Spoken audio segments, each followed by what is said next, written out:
Now, community members watching this within the district have been kind of under the impression that you guys were back at the bargaining table today to hopefully avert a strike and reach a deal. Can you tell me what happened today? Right. Well, we're extremely disappointed. The district, we were supposed to meet with them beginning at 2:30. They refused to meet with us. They never did come into our virtual room. We waited for hours. They did communicate with the mediator that finally that they would not meet with us. However, they did communicate that they will not accept the compromise that was the recommendation of the neutral mediator. And so here we are. Unless they have a change of heart between now and when schools start tomorrow, we will be on strike, and we will have to make sure that, ironically, we'll have to do a walkout to try to ensure that every single student has a teacher every single day. It's very important that we staff our schools. What's happening right now, and it's been happening for months, has reached a point that's no longer tenable. The district has the resources, the state government, the federal government has given the resources, and they're just choosing to continue to make it worse. So, to be clear, there will be a strike tomorrow. Students will not be going into the classroom. So, what is the plan for SCTA and SEIU tomorrow? Right, so we'll be picketing at the school sites in the morning. We've received a lot of messages from and support from families and parents. They can come out and say hi to their teachers in the morning, and then we'll all be gathering at the district headquarters of the Cerner Center beginning about 11 o'clock. What is your feeling that the district officials did not even come to the virtual bargaining table today? Very strange. I mean, we were available all weekend. They don't seem to have a sense of urgency. It feels a little bit like there's some game playing. We don't really know what they're thinking because we were available Friday, Saturday, Sunday, all day Monday. We met with them for a brief period Monday. They said they needed a 15-minute break. They kept us waiting 6 hours and then finally just ended the negotiations. Same thing today. Supposed to meet with them around 2:30. They never did meet with us, refused to come into our virtual space, only communicated through a mediator that they have rejected and continue to reject the compromise that was offered from the fact finder, the neutral mediator.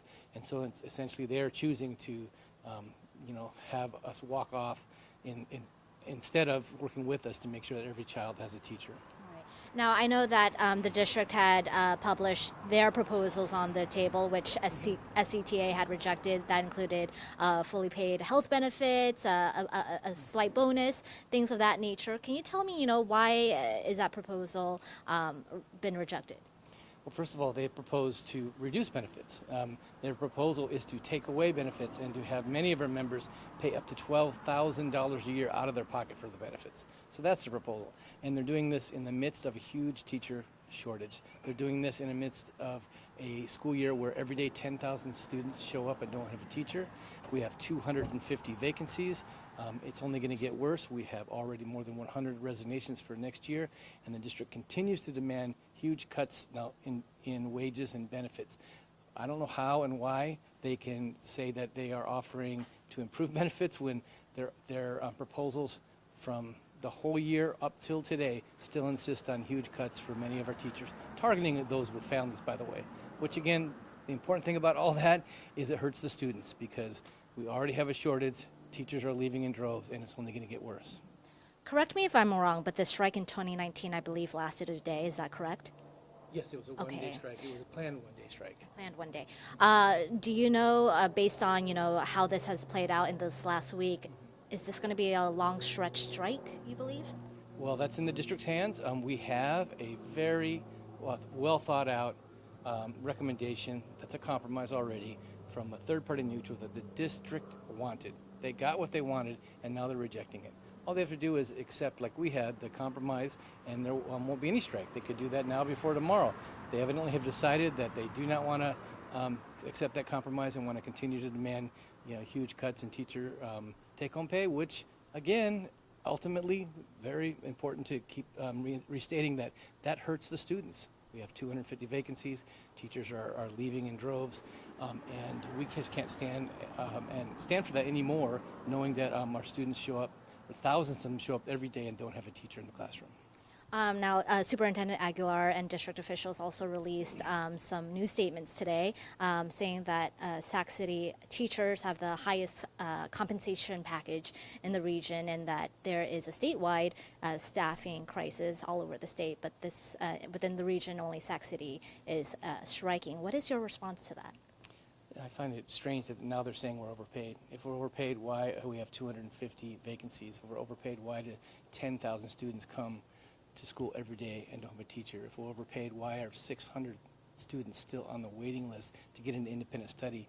If we're overpaid, why are hundreds of teachers leaving the district? Now, I know the superintendent has gotten lucrative raises almost year after year. He's got bonuses, and I know that it works fine for him for retention, but it makes no sense to us. And by the way, the neutral mediator also agreed that it makes no sense to demand big cuts in teacher compensation when there's this big teacher shortage. And last but not least, I know that this is a last resort measure, but obviously the students are impacted. What is your message to families about how this will impact their children's education, especially coming out through this pandemic? It's not over yet, but coming back to school. Well, this is a last resort. I'm a parent. Most of us, or many of our teachers, are parents, so we understand that. But if we don't do something now, imagine how much worse it's going to get. Teachers are going to be leaving by the hundreds. The surrounding districts are ramping up their recruitment efforts, and if our district continues to demand cuts in teacher compensation, we won't have 250 vacancies, we'll have 500 vacancies. We won't have 10,000 students without a teacher, we'll have 20,000 students without a teacher. So we're disappointed it's come to this. The solution is right there in front of us all. We have a neutral mediator that the district insisted on that has a compromise solution. All they need to do is accept that compromise solution, and we could all move on and try to work together to make sure that every student has a teacher in the classroom. Right. Any final thoughts? I just think that this is and should be a good time to be a leader. We've never had these resources. Our district and no districts have ever had the commitment from the state of California and the President of the United States to make sure that districts had the resources to hire the staff and keep the staff in order to help the students. We just found out today that the administrators union had a vote of no confidence against our superintendent. That makes virtually 100% of all the employees in the district have had a vote of no confidence.